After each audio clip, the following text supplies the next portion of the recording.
இந்தியாவில் கொண்டாடப்படும் மிகவும் முக்கியமான இந்துக்களின் பண்டிகைகளில் ஒன்று விநாயகர் சதுர்த்தி. ஆவணி மாத வளர்பிறை சதுர்த்தி திதியில் கொண்டாடப்படுகின்றது விநாயகர் சதுர்த்தி. அந்த வகையில் இந்த வருடத்தின் விநாயகர் சதுர்த்தி செப்டம்பர் 7ஆம் தேதி கொண்டாடப்படுகின்றது. எந்த தெய்வமும் ஆடம்பரத்தை விரும்புறதே கிடையாது. அதிலேயும் விநாயகர் எளிமைக்கும் எளிமையானவர். இந்த விநாயகர் சதுர்த்தி கொண்டாடணும் அப்படின்னு உடனே நிறைய பேருக்கு மனசுல ஒரு கேள்வி வரும். நம்மள்ட்ட அவ்வளோ வசதி இல்லையே, அவ்வளோ பணம் இல்லையே, எப்படா இந்த பண்டிகையை நாம கொண்டாட போறோம் அப்படின்னு.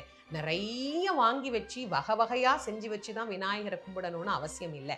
ஒரு 50 ரூபாய்க்கு கூட எளிமையாக நாம அவரை வழிபாடு பண்ணலாம். நம்ம வீட்டில் இருக்கிற விநாயகரையே எடுத்துக்கங்க. எங்கும் சுலபமாக கிடைக்கக்கூடிய அருகம்புல்லால அர்ச்சனை பண்ணுங்க. நெய்வேத்தியமா அவல், பொரி, கடலை கொஞ்சம் நெய்வேத்தியம் பண்ணிட்டு உள்ளம் உருகி 2 சொட்டு கண்ணீர், பிள்ளையாரப்பா அடுத்த வருஷமாவது உனக்கு நிறைய பதார்த்தம் செஞ்சு வச்சு நெய்வேத்தியம் பண்ணி வழிபடக்கூடிய அளவுக்கு என்ன வையி அப்படின்னு அவர்கிட்ட வேண்டுங்க. கண்டிப்பாக நம்முடைய வேண்டுதல்களை விநாயகர்